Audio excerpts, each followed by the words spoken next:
我们凯迪拉克车型每次解开安全带之后，我们这个安全带卡扣都会打到我们这个 B 柱塑料板上面，时间久了打来打去全是划痕，特别影响美观。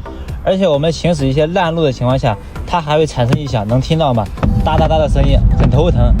因为我们原车安全带卡扣和 B 柱都是硬质塑料，肯定会有异响，而且这个划痕会比较明显。你们可以检查你们自己的车子啊。大家可以安排一个我同款的安全带硅胶保护套，软硅胶材质，非常柔软，把我们这个安全带卡扣边缘处完全的保护起来了，可以减少划痕，减少异响。来看一下安装之后的一个效果，你看，全部打在这层硅胶上面，对不对？起到一个非常好的缓冲作用。建议你们新车越早装越好，好吧？真的非常实用啊。